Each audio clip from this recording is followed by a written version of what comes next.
की सदारत deputy speaker Qasim Suri कर रहे हैं। कौमी असेंबली का इजलास शुरू हो गया। इजलास की सदारत डिप्टी स्पीकर कासिम सूरी कर रहे हैं। तहरीक अदम एतमाद पेश होगी या नहीं, सबको इसका इंतजार है। खबर न हो मुमकिन नहीं के खैरे बशर को खबर न हो। ऐसे गुमा दे उनकी विला में खुदा हमें ऐसे गुमा दे।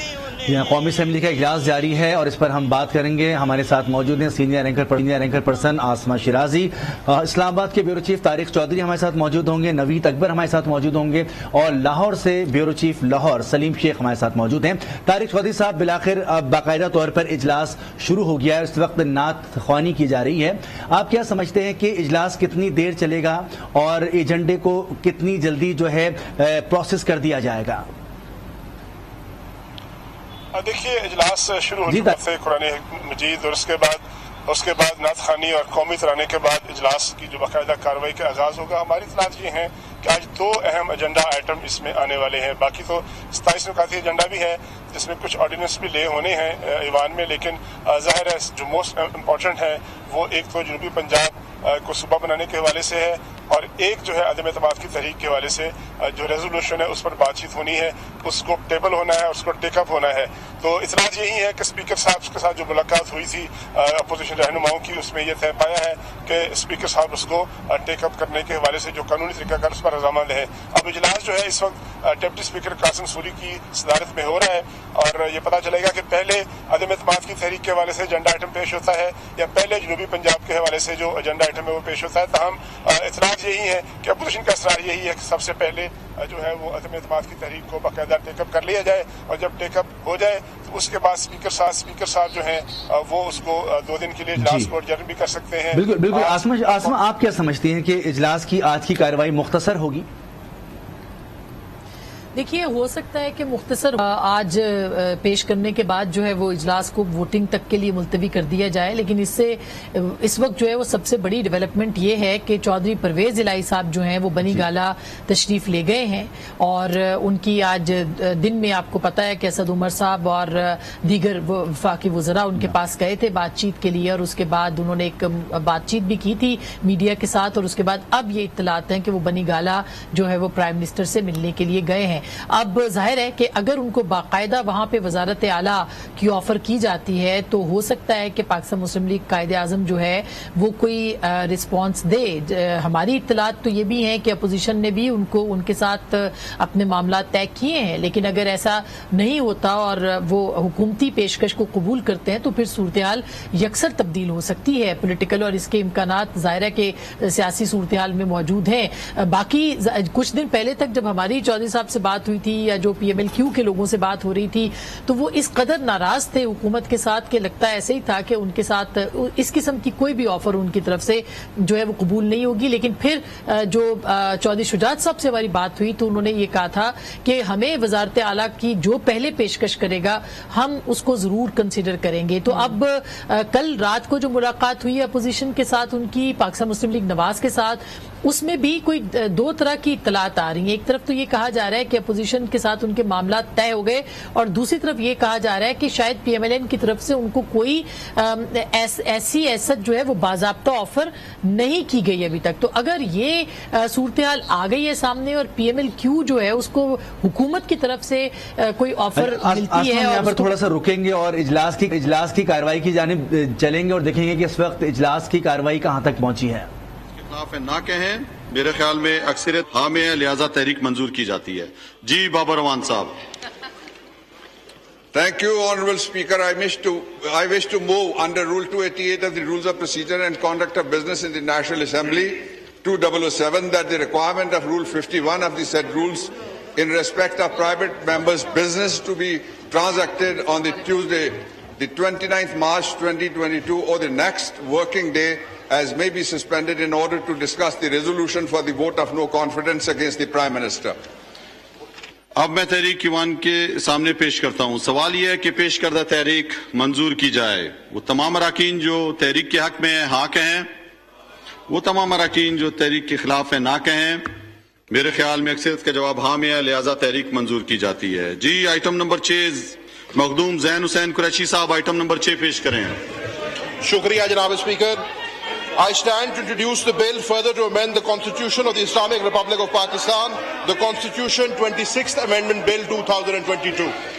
जी, इस्लामी जमहूरिया पाकिस्तान के दस्तूर में मजीद तरमीम करने का बिल दस्तूर 26वीं तरमीमी बिल 2022 पेश कर दिया गया है। जी, आइटम नंबर 3। जी, आइटम नंबर 3 में तहरीक के हक में 147 अरकान हैं। जनाब उबैदुल्लाह खान साहब से मैं गुजारिश करूंगा किसी और से कि वो तहरीक पेश करें। जी जी जी, मियां शहबाज शरीफ साहब तहरीक पेश करें। जी,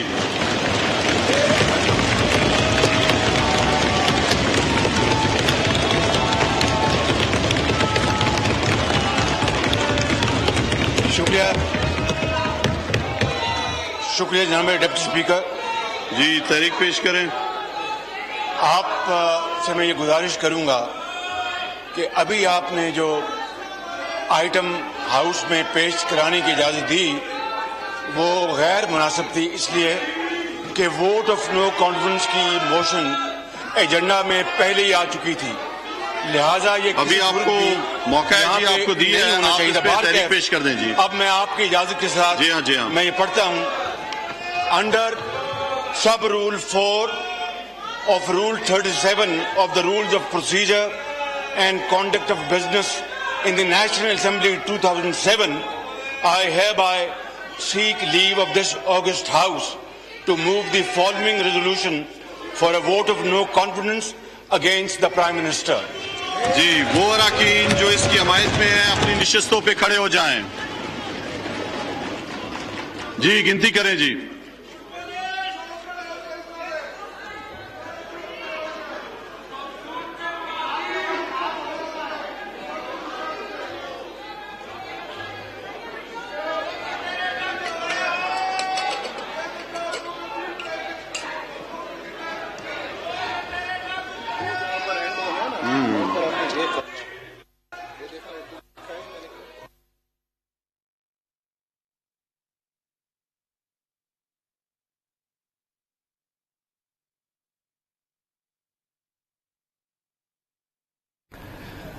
वज़ीर-ए-आज़म के खिलाफ तहरीक अदम एतमाद पेश की गई है और अपोजिशन लीडर शहबाज शरीफ ने तहरीक पेश की है, जिसके बाद काउंटिंग हो रही है।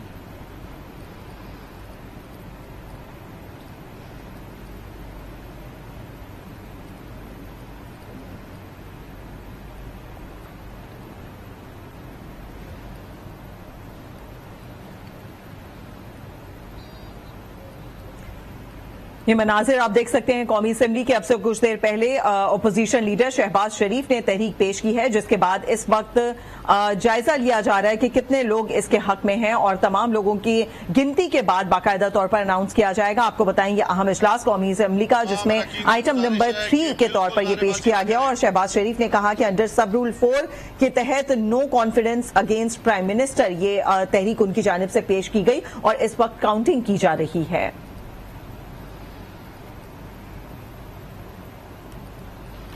कौमी असेंबली का इजलास जारी है और आज के इजलास के एजेंडे को आगे बढ़ाया गया है। अपोजिशन लीडर शहबाज शरीफ से कहा गया था कि वो अपनी करारदाद पेश करें और आपको बताएं कि उन्होंने तहरीक अदम एतमाद पेश कर दी है और उसके बाद स्पीकर इस वक्त काउंटिंग करवा रहे हैं। जो लोग इसके हक में हैं उनको गिना जा रहा है।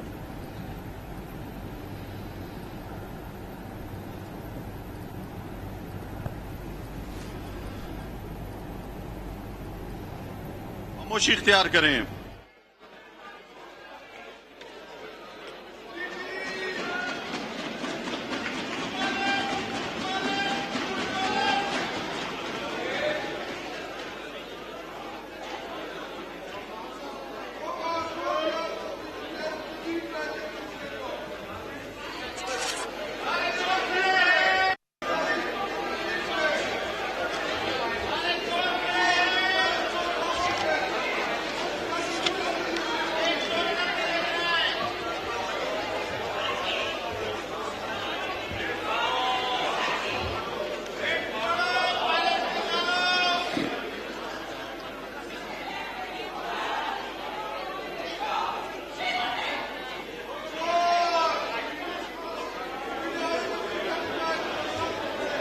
कौमी असम्बली का इजलास जारी है और उस वक्त काउंटिंग की जा रही है और अपोजिशन लीडर शहबाज शरीफ ने तहरीक अदम अदमात पेश कर दी है। रेहान शेख हमारे नुमाइंदे हमारे साथ मौजूद हैं। जी रेहान शेख, बताइएगा क्या तफसीलात हैं, क्या मनाजिर आप देख रहे हैं इस वक्त ऐवान में? जी बिल्कुल, देखिए हम बात कर रहे हैं इस वक्त ऐवान में अपोजिशन लीडर शहबाज शरीफ ने जो है बाकायदा तौर पर वज़ीर आज़म जो तहरीक है वो पेश कर दी गई है और उसके बाद स्पीकर कौमी असम्बली ने जो अपोजिशन के जो अरकान हैं वोटिंग के लिए उन्हें कहा है कि वो खड़े उनकी काउंटिंग का सिलसिला इस वक्त दौरान नारे तकबीर और दीगर नारे भी लगाए गए, जिस पर जो जबकि स्पीकर सुरी ने अमल कर दिया। वोटिंग के दौरान अभी तो जब अपोजिशन बेंचों पे जो अरकान खड़े हुए थे तो अभी रिसेंटली अभी जो शाहजहान भुट्टी जिन्होंने वजीर आजम की बत्ती वो आए और अपोजिशन के बेंच का जिस पर अपोजिशन अरकान ने ताली बजाई और जो है स्पीकर कौमी असम्बली की ज़ेर सदारत इजलास जारी है। तहरीक अपने एतमाद की तहरीक पेश होने के बाद अपोजिशन अरकान अपनी सीट्स पर खड़े हैं और उनकी काउंटिंग का सिलसिला जारी है। 20% जो है आज उनकी दस्तखत के बाद आज यहाँ पर उनकी शमूलियत जो है वो होना लाजमी है। अगर हम हुकूमती बेंचेस की बात करें तो वफाकी वज़रा में से शिबली फराज यहाँ पर मौजूद हैं, शीरी मजारी यहाँ पर, अली मोहम्मद खान और दीगर जो हैं वो यहाँ पर मौजूद हैं। हुकूमती जी हाँ, रेहान शेख हमें तफसीलात बता रहे हैं और अपोजिशन लीडर शहबाज शरीफ ने तहरीक अदम अदमात पेश कर दी है, जिसके बाद काउंटिंग का अमल जारी है। 20% शमूलियत इसमें यहाँ पर किसी भी साइट पर ज़रूरी होगी और इस वक्त गिना जा रहा है हुकूमती अरकान को, अपोजिशन के अरकान को भी गिना गया है और इस वक्त तहरीक के पेश करने के बाद इस वक्त ज़ाब्ते की कार्रवाई हो रही है। आपको बताएं कि ये गैर मामूली इजलास है, ऐवान में अरकान की गिनती जारी है। उसके बाद कासिम सूरी डिप्टी स्पीकर जो है इजलास के मामले को आगे बढ़ाएंगे और देखा जाएगा कि आगे ऐवान को किस तरह से आगे लेकर बढ़ेंगे। इसी पर हम मजीद बात कर लेते हैं। हमारे नुमाइंदे रेहान शेख हमारे साथ मौजूद हैं। रेहान शेख से हम राब्ता करते हैं। आपको बताएं कि वज़ीर आज़म के खिलाफ तहरीक अदम एतमाद पेश कर दी गई है और इस वक्त काउंटिंग का अमल जारी है। 161 अरकान तहरीक की हिमायत में खड़े हैं, लिहाजा वज़ीर आज़म के खिलाफ अदम एतमाद के वोट की करारदाद पेश करने की इजाजत दी जाती है। आइटम नंबर 4 जी मियां शहबाज शरीफ साहब आइटम नंबर 4 पेश करें, करारदाद पेश करें। जनाब डिप्टी स्पीकर,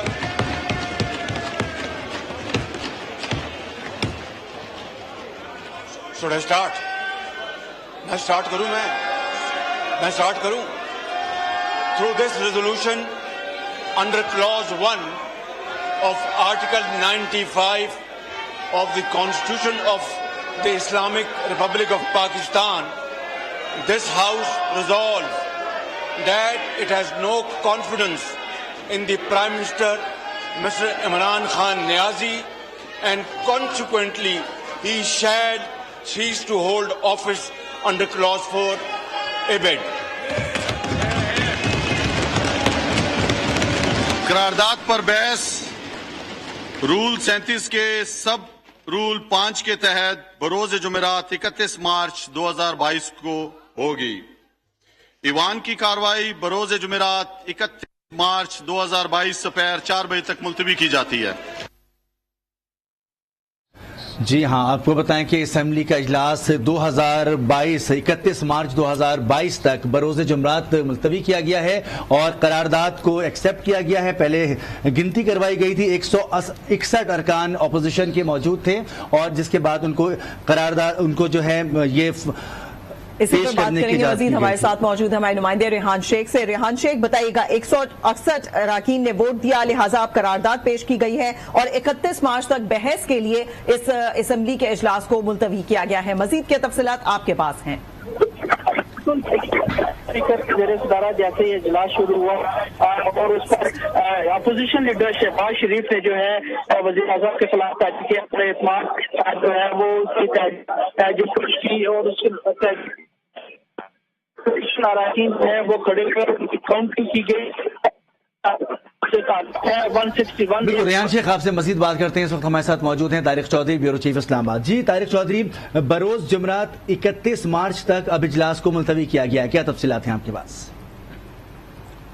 जी बिल्कुल, ये अहम तरीन मरहला जो है आज सर हो गया है और जो खदशात ज़ाहिर किए जा रहे थे कि शायद एक मरतबा फिर इजलास जो है वो तवालत का शिकार हो जाएगा या डिले हो जाएगा या किसी भी रूल और प्रोसीजर का बहाना लेकर एक मरतबा फिर जो है इजलास को मुलतवी कर दिया जाएगा और अदम एतमाद पर की तहरीक को टेबल करने की नौबत नहीं आएगी।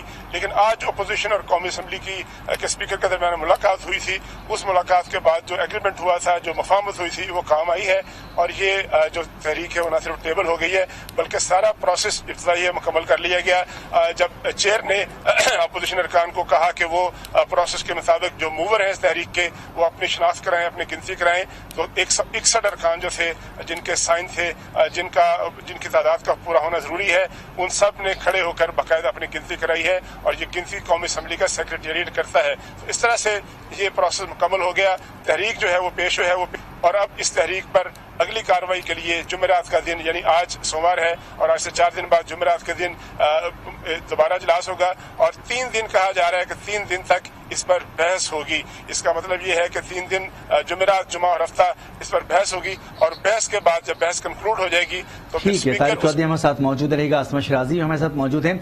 आसमा, 3 दिन तक इस पर बहस होगी और उसके बाद जो है वो वक्त आएगा, वो दिन आएगा जब अदम एतमाद के लिए बाकायदा तौर पर वोटिंग की जाएगी, क्या कहेंगी? मुनस, मुझे आपकी आवाज जी एजेंडे में शामिल किया गया था आज और हमने देखा कि ये 31 मार्च तक इस इजलास को मुलतवी कर दिया गया है। उसके बाद 3 दिन तक बहस करवाई जाएगी और उसके बाद जो है वोटिंग का दिन आएगा, क्या कहेंगी आप? बिल्कुल, 31 मार्च का मतलब ये है कि ये चाहते ये हैं कि 31 मार्च को जब इजलास हो तो फिर बहस का आगाज किया जाए, जबकि जाहिर है उसके बाद इतवार तक उनके पास वक्त है और उसके बाद वोटिंग करवाई जाए।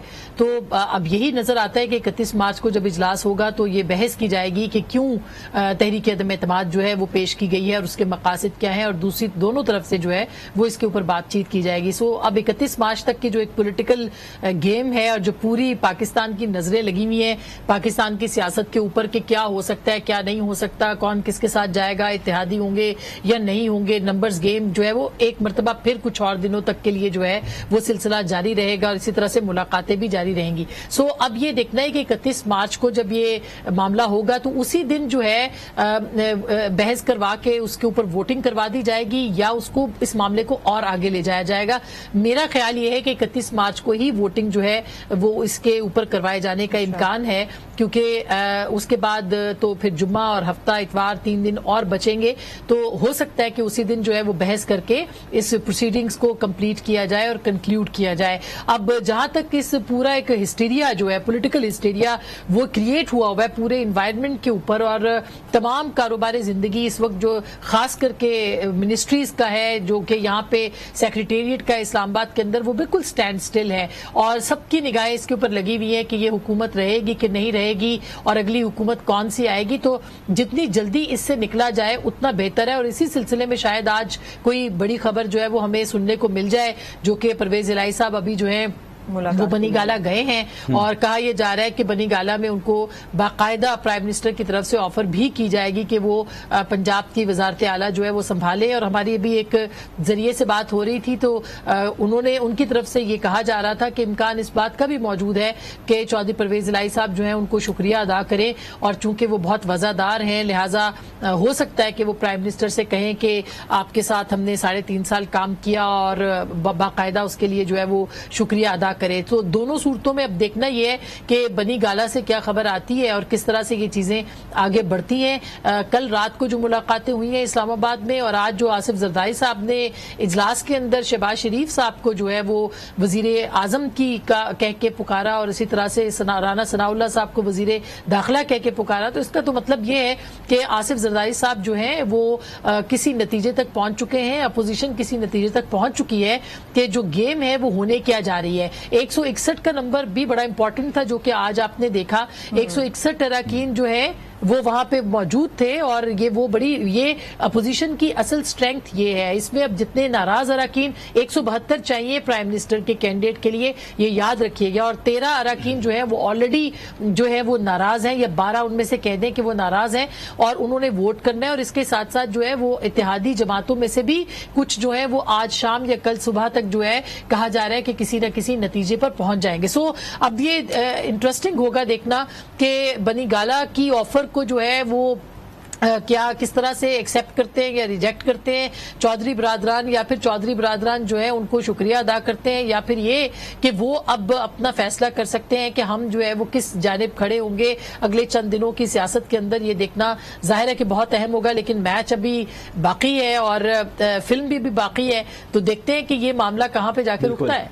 बिल्कुल, ये मामला कहां पर जाके रुकता है। आपसे मजीद भी बात करेंगे। तारिक चौधरी की जानिब एक मरतबा फिर बढ़ते हैं। जी तारिक चौधरी, बहुत तफसील से डिटेल में आसमा ने बता दिया कि मामला किस तरह से आगे बढ़ेगा, और यकीनी तौर पर सबकी नजरें जहां आज के इजलास पर थी और अब 31 तारीख के इजलास पर होंगी, तो ज्यादातर नजरें अब बनी गाला की जानिब है जहां पर इस वक्त फैसले किए जा रहे हैं। उसका आउटकम क्या निकलता नजर आ रहा है आपको?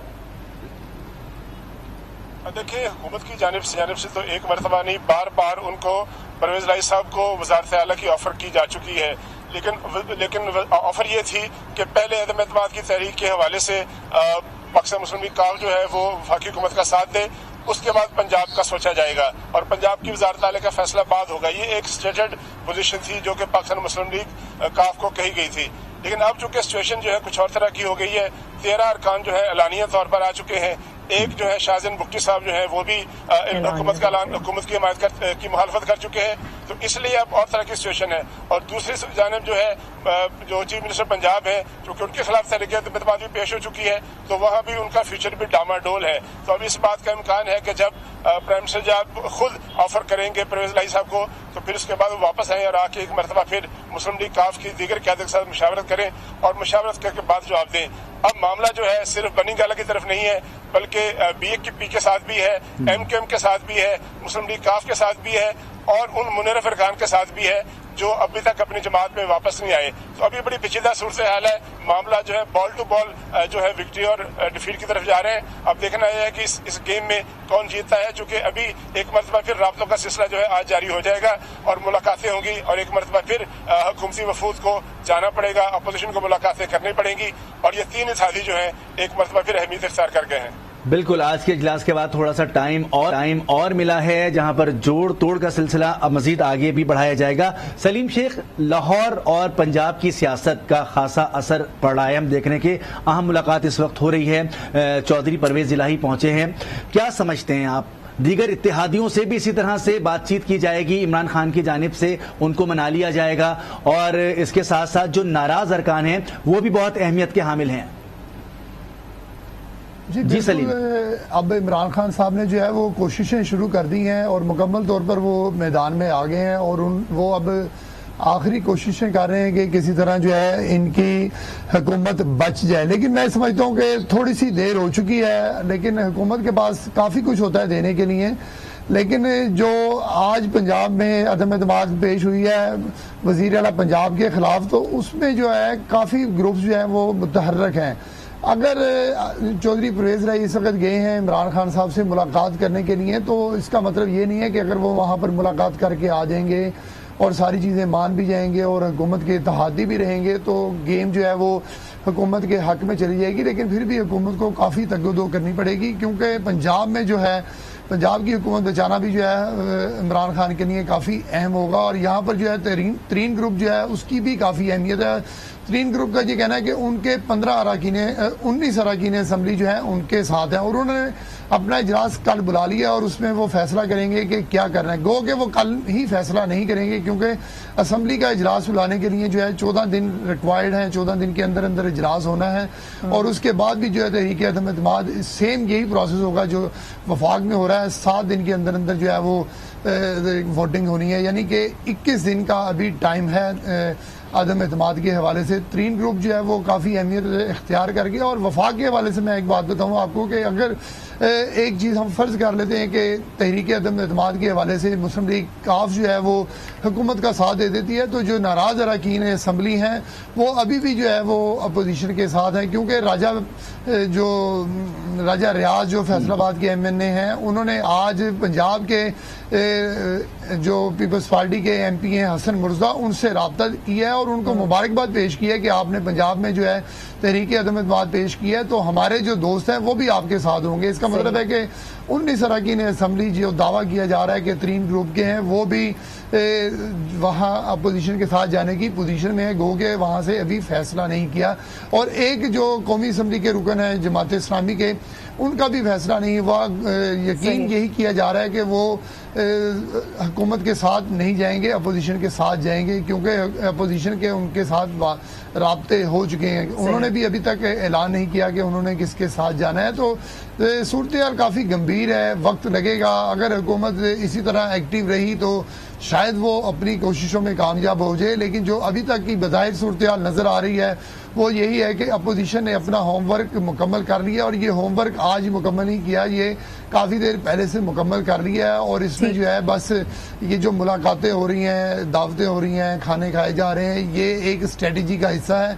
लेकिन जब तक वोटिंग नहीं होती तब तक कुछ नहीं किया जा सकता। जब तक वोटिंग नहीं होती तब तक कुछ नहीं कहा जा सकता। आसमा, आपसे जानना चाहेंगे, सूरत हाल अब कुछ इस तरह से बनती नजर आ रही है, जमात इस्लामी वो भी अभी तक खामोश है, कुछ पता नहीं चल सका है, जबकि दूसरी जानिब तरीन ग्रुप ने जिस तरह से अभी सलीम साहब ने जिक्र किया उस तरीके से कहीं ना कहीं साइंस मिल रहे हैं, पॉजिटिव साइंस हैं ओपोजिशन के लिए। दूसरी जानिब जो 3 बड़ी जमातें हैं, MQM जिसमें शामिल है और काफ लीग, खास तौर पर काफ लीग अभी मुलाकात करके आती है, आपको क्या लगता है काफ लीग और बाप पार्टी और इसके अलावा MQM कहीं एक ही जगह पे बैठेंगे तो ये पूरी सूरत हाल फिर वहीं की वहीं, अभी तक वही पजल गेम चल रहा है?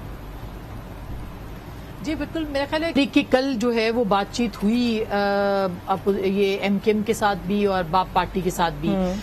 जो हमारी इत्तलात हैं वो तो ये हैं कि बाप पार्टी जो है वो बहुत ज़्यादा हद तक उसने अपना फैसला कर लिया और उनका बहुत ज़्यादा झुकाव जो है वो अपोजिशन की जानिब है, और उनकी मुलाकातें भी जो हैं वो मुख्तलिफ अपोजिशन रहनुमाओं के साथ हो चुकी हैं। इसी तरह से जो GDA के कुछ लोग हैं, खैर वो इतना ज़्यादा उनको जो है उनके बारे में शोर नहीं है अपोजिशन की जमातें, लेकिन मुत्तहिदा कौमी मूवमेंट और पाकिस्तान पीपल्स पार्टी के दरमियान जो फासले थे वो काफी हद तक कम हुए हैं और बहुत ज्यादा, यानी जिसे कहना चाहिए इम्कानात रोशन हुए जब मौलाना फजलुर रहमान साहब जो हैं वो वहां पे गए। और आपको ये सुन के बहुत हैरत होगी कि जो MQM और पीपल्स पार्टी के बीच बात होगी वो एक तहरीरी मुआहदे की सूरत होगी और वो मंजर आम पर भी आएगी, जिसको कि बाकायदा और उसके ऊपर काफी हद तक रजामंदी भी दी जा चुकी है मुत्तहिदा कौमी मूवमेंट की जानिब से। जाहिर है कि वो अभी तक अनाउंस नहीं कर रहे। तो अभी तो पंजाब के मामलात को देखने के लिए जो इमरान खान साहब कहते थे कि मैं NRO नहीं दूंगा, मैं उस्मान बुज़दार को नहीं बदलूंगा, वसीम अकरम प्लस है वो मेरे लिए, तो फाइनली अगर वो ऑफर दे रहे हैं तो इसका मतलब ये है कि उन्होंने पंजाब की हद तक सरेंडर किया है और वो सरेंडर करके वो परवेज इलाही साहब को वजारत आला जो है वो ऑफर करना चाहते हैं। लेकिन सबसे अहम बात यह है कि क्या ये बहुत देर नहीं हो गई इस मामले के अंदर? क्या पाकिस्तान मुस्लिम लीग कायदे आजम और खास करके चौधरी परवेज इलाही, जिनके टेलीविजन के ऊपर एक नई कई इंटरव्यूज चले हैं जिसके अंदर उन्होंने अपने बहुत से तहफ्फुज़ात इस हुकूमत के सामने रखे, क्या वो वापस जो है वो हुकूमत की तरफ चले जाएंगे? ये एक बहुत ही अहम सवाल है। और जहां तक हमारी इत्तला है और हमारी जो जराए से भी बात हुई है, पाकिस्तान मुस्लिम लीग कायदे आजम बहुत क्लैरिटी के साथ इस मामले के ऊपर चल रही थी, मगर वो सिर्फ ये चाहते थे कि कोई अहम टाइमिंग जो है वो सामने आए तो उस पर वो अनाउंस करें या वो वोटिंग वाले दिन इसको अनाउंस करें। सो वो इसको अपने कुछ ऑप्शंस उन्होंने जाहिर ओपन रखे होंगे जिसकी बुनियाद के ऊपर उन्होंने फैसला जो है अनाउंस करने में अभी जल्दी नहीं की है। अच्छा, और आज जब वो आएंगे, आप जो बात कर रही हैं, आपने कहा कि शायद उन्होंने कोई और मजीद ऑप्शंस रखे होंगे, यही जानना चाहेंगे क्यों ये बड़ी इत्तेहादी पार्टीज, जब हमें उनके जो बयानात सामने आ रहे हैं उससे और मुलाकातों से हमें अंदाजा हो रहा है या उनकी जानिब से जो प्रेस कॉन्फ्रेंसेस की जाती हैं उससे अंदाजा हो रहा है, बाकायदा तौर पर क्यों ये लोग अनाउंस नहीं कर रहे? क्या मजीद किसी किस्म की डील इनको ऑफर की जा सकती है जिसके ये मुंतजर हैं? मेरा नहीं ख्याल कि इस वक्त जो है वो कोई मजीद कोई डील होगी। हाँ, अलबत्ता वजारत आला का जो मामला है वो जरूर एक अहम मामला है, लेकिन ये आपको हम बता दें कि अगर वजीर आला तब्दील होते हैं तो जाहिर है कि वो अपना नंबर पूरा कर लेंगे, लेकिन उस सूरत में उस्मान बुज़दार साहब जो हैं वो निकलेंगे और उस्मान बुज़दार साहब को कुछ और ग्रुप्स भी, जैसे अभी सलीम शेख साहब ने बहुत अच्छा सलीम ने बताया कि पूरा ओवरव्यू दिया है कि पंजाब के अंदर उस्मान बुज़दार खाली किसी एक पार्टी का नहीं, अपनी पार्टी के अंदर एक ग्रुप का बहुत बड़ा जो है वो मसला बन चुके हैं। और अगर वो ग्रुप जो है वो अब इनको बनाया जाता है उस्मान बुज़दार को हटा के परवेज इलाही साहब को, तो क्या पता कि वो परवेज इलाही साहब के साथ खड़ा होता है या नहीं खड़ा होता। तो पीटीआई के अंदर अपनी जो तफरीक है और तकसीम है वो पंजाब की हद तक बहुत ज्यादा है, लेकिन दूसरी तरफ अपोजिशन अगर उनको ऑफर कर रही है और जो कि कर चुकी है, तो फिर उसके बाद परवेज इलाही साहब जो हैं वो सिर्फ अभी 1.5 साल की जो वजारत आला है उसको फोकस नहीं करेंगे, बल्कि वो आगे की जो पॉलिटिक्स है, अगले जो इंतखाबात हैं। और ये याद रहे कि इत्तेहादी इस वक्त जो भी बातचीत कर रहे हैं वो इस दौरे हुकूमत या इस दौर की या इस कंप्लीशन ऑफ द इरा जो है या रिजीम जो है या जो गवर्नमेंट है उसकी बात नहीं कर रहे, वो इस टेन्योर से बाहर की बात कर रहे हैं। और वो है अगले इंतखाबात की बात, उस इंतखाबात के अंदर जोड़ तोड़ कहां पे होगा और किस तरह से किसके साथ जाना है, ये बहुत अहम होगा कि जो ये इत्तेहादी जमातें इस सिलसिले में जो है वो पाकिस्तान तहरीक इंसाफ को कहां खड़ा देखती हैं। और अगर दूर अंदेशी के तौर पर या दूर जिसे कहना चाहिए सियासी जमातें एक सियासी मसलियत से काम लेती हैं, तो फिर तो जाहिर है कि अपोजिशन की ऑफर अगर उनके पास आ गई है तो ऐसा लगता है कि कोई ना कोई फैसला जो है वो जल्द होगा। हाँ, ये इंटरेस्टिंग है कि उनको अनाउंसमेंट जो करना है तो वो अनाउंसमेंट किस दिन करेंगे और वो कब करेंगे, ये देखना जो है वो बहुत इंपॉर्टेंट होगा। अच्छा आसमा, आप तरीन ग्रुप को इस वक्त कहां खड़े हुए देख रही हैं? क्योंकि आज सुबह जिस तरीके से उन्होंने कहा कि तहरीक अदम एतमाद जब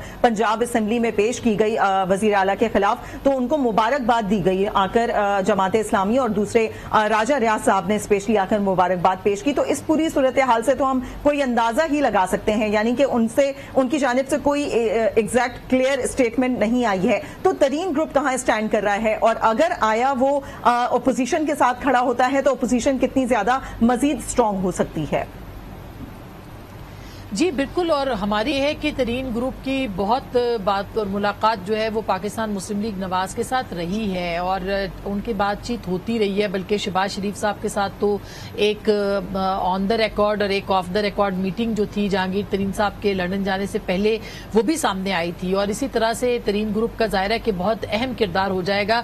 बहुत जो हमारी ऑफ द रिकॉर्ड कुछ अहम रहनुमाओं के साथ तरीन ग्रुप के बात हुई, वो इस बात को बिल्कुल इम्कान करार देते हैं कि वो कोई उस्मान बुज़दार या इमरान खान के साथ जो है वो किसी जगह पे खड़े होंगे। यानी अगर पाकिस्तान कायदे-आज़म मुस्लिम लीग कायदे-आज़म वहां पे वजारत आला ले भी लेती है तो तरीन ग्रुप जो है वो शायद वजारत आला के कैंडिडेट अगर वो हुकूमत की तरफ से भी हैं शायद उनको वो सपोर्ट ना करें, क्योंकि उनके पास भी एक नंबर मौजूद है जो कि डिसाइसिव है और सिर्फ 10 अरकान का डिफरेंस है पंजाब असेंबली के अंदर। तो ऐसा लगता है कि तरीन ग्रुप जो है और जिस तरह से जो सूरत हाल रही है जिसमें कि खुद जहांगीर तरीन साहब और उनके साहबजादी उनके साहबजादे को के खिलाफ जो कार्रवाइयां और जिस तरह की चीजें सामने देखने को मिली, इस पर वो बहुत सख्त नाराज हैं। वही नहीं, उनका पूरा ग्रुप बहुत सख्त नाराज है। और अब मेरा नहीं ख्याल कि हुकूमत के लिए कोई बहुत ही ईजी बात होगी या इजी चीज होगी कि वो फौरी तौर पर जहांगीर तरीन साहब को मना लें। जितने भी उनकी मुलाकातें हुई हैं, पैगाम रसानियां हुई हैं, वो आपके सामने हैं। ओन चौधरी के जरिए से हो नहीं है और ओन चौधरी किसी वक्त जो है वो प्राइम मिनिस्टर के बड़े करीब थे, लेकिन अगर कोई फैसला उनका सामने आ सकता है तो वो आगे जाके हो सकता है कि हुकूमत की हक में ना हो, और अब तक जो है वो नहीं भी आया। लेकिन बहरहाल ये पाकिस्तान है, इसमें कुछ भी आप कह सकते हैं कि किसी बिल्कुल आसमा, इस पर हम आपसे मजीद और भी बात करेंगे और यहाँ पर इस वक्त हम एक खबर और शामिल कर लेते हैं कि श्रीनगर हाईवे पर इस वक्त आसिफ नवीद हमारे नुमाइंदे हमारे साथ मौजूद हैं और JUI का धरना वहां पर जारी है और JUI